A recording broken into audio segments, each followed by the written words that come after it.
Saudaraku sekalian, salah satu penyebab mengapa orang tidak tahan lama berdoa. Sekaligus mengapa orang tidak bisa menikmati doa.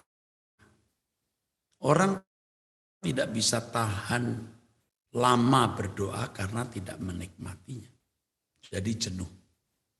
Saudara kalau datang di suatu tempat, saudara jenuh, suasana tidak menyenangkan, saudara bosan dan ingin segera keluar dari tempat itu atau pergi dari tempat tersebut. Demikian pula dalam doa. Mengapa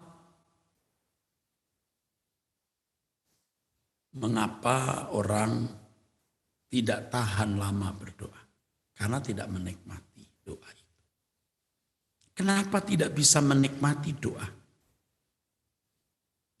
Karena tidak percaya bahwa ia sedang berinteraksi dengan Allah. Bahwa pujian penyembahan kita dinikmati oleh Allah. Dan kita menikmati pujian penyembahan yang kita bawa kepada Tuhan. Pertanyaan berikut, mengapa kita tidak yakin? Tidak percaya atau kurang yakin bahwa Allah sedang menikmati penyembahan kita. Dan kita menikmati persembahan penyembahan kita atau doa kita kepada Allah.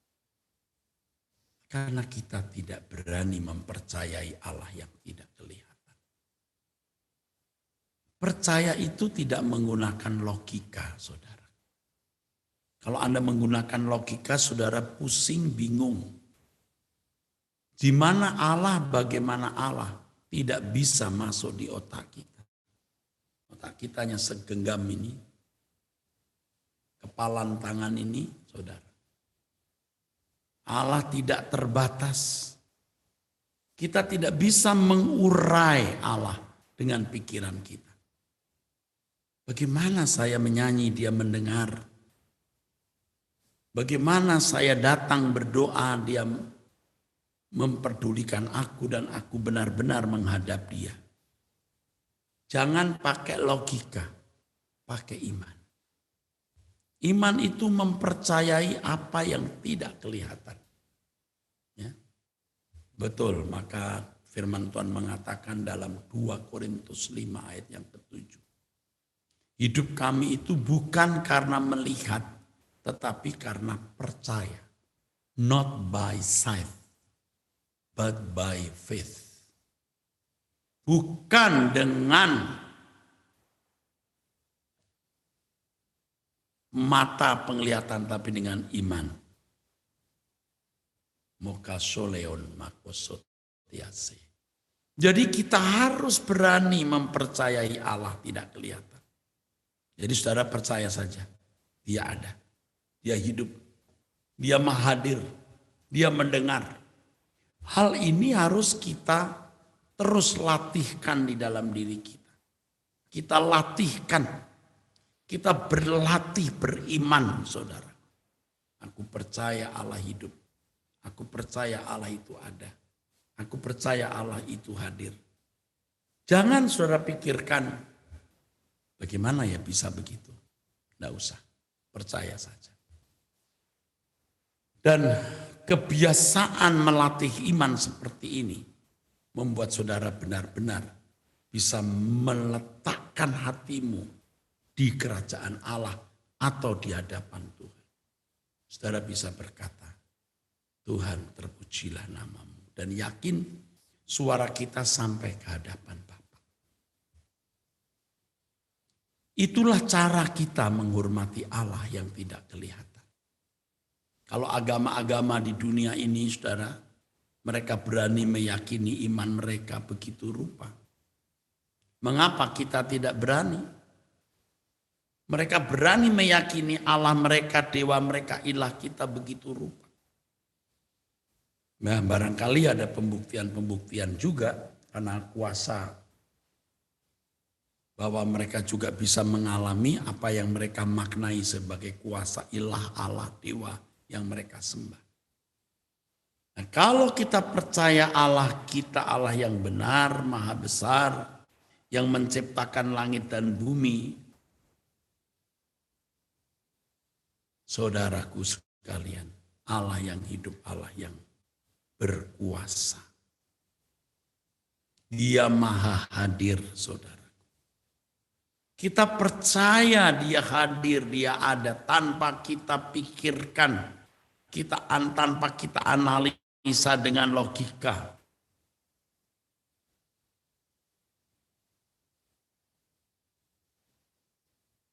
Jadi saudaraku sekalian, kita harus sungguh-sungguh memiliki iman kepada Tuhan. Ya, iman bahwa dia hidup, ya, dia hadir. Dan kita mempertajam terus iman itu lewat latihan demi latihan, saudara. Latihan demi latihan, saudara. Ya, latihan demi latihan terus menerus. Ini perlu saudara ketahui, dan itulah cara kita menghormati Allah. Cara kita menghargai Allah. Percaya walau tidak melihat.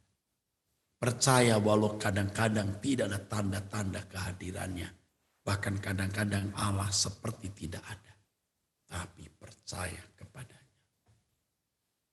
Nah, saudara sekalian, percaya itu memiliki objek. Objeknya adalah Allah. Jadi jangan kita percaya objeknya adalah percaya kita itu sendiri. Aku percaya. Objeknya ya percaya itu sendiri. Ini meleset, saudara. Percaya itu objeknya Allah. Nah, ini tidak mudah karena saudara harus menembus batas.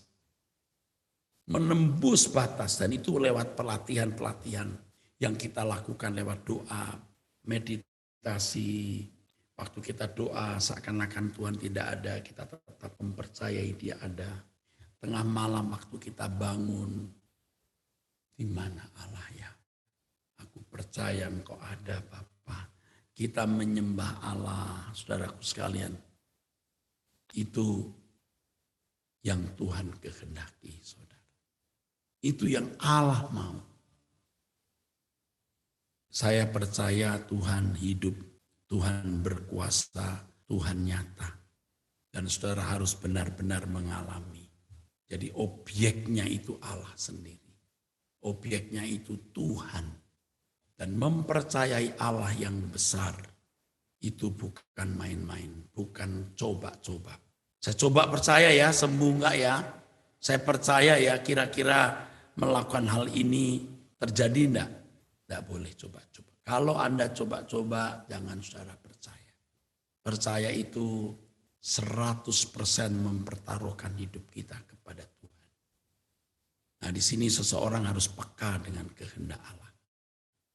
Apakah Tuhan benar-benar, saudaraku, menghendaki Anda berbuat ini atau berbuat itu? Ya, berbuat ini atau berbuat itu. Dan di sini kita harus memiliki kepekaan. Saudaraku, saya mengajak saudara untuk tetap serius ikut Tuhan Yesus. Ya, bagi Bapak Ibu, saudara-saudara sekalian yang memiliki pergumulan dan persoalan, jangan berhenti. Jangan berhenti. Jangan berhenti berdoa, jangan berhenti meminta, tetapi juga harus belajar mengerti kehendak Allah dan mendialogkannya dengan Tuhan. Kalau saudara misalnya punya toko, kok sepi ya, sudah berdoa. Loh kok besok gak rame ya? Rame, mungkin perlu waktu, mungkin. Tapi jangan berhenti. Atau Anda mesti dialogkan dengan Tuhan, apakah toko ini yang harus diteruskan atau buka toko yang lain. Dengan percaya Allah itu hidup tanpa ragu-ragu. Bagaimana Pak kalau kita berdoa untuk kesembuhan, tidak usah minum obat-obat lagi.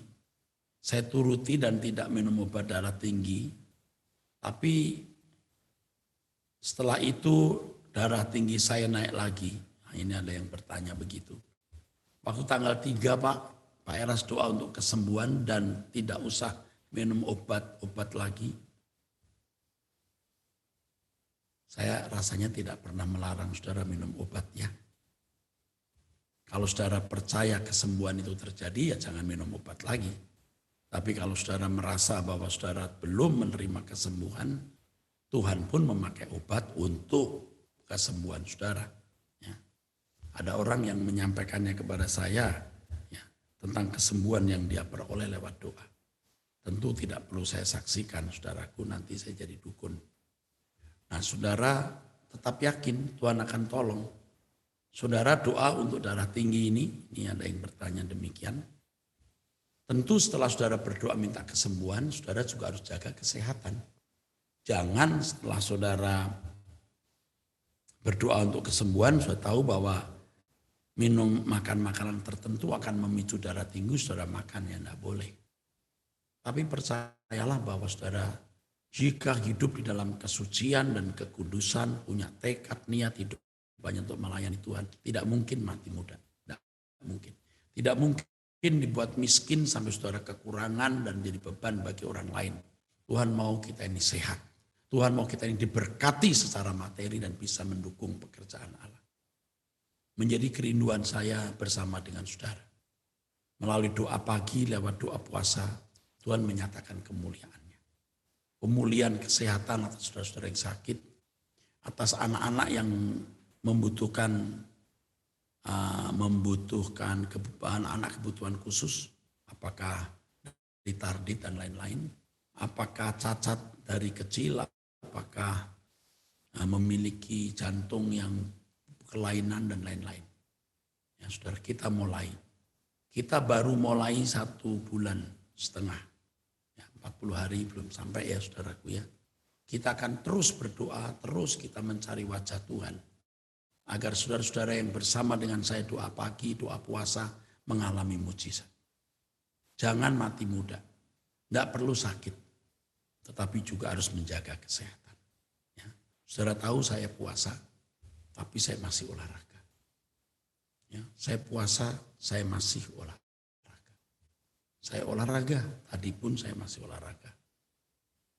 Saya berenang, saya jalan jogging, saya lari, saya jalan cepat, saya sepeda statis.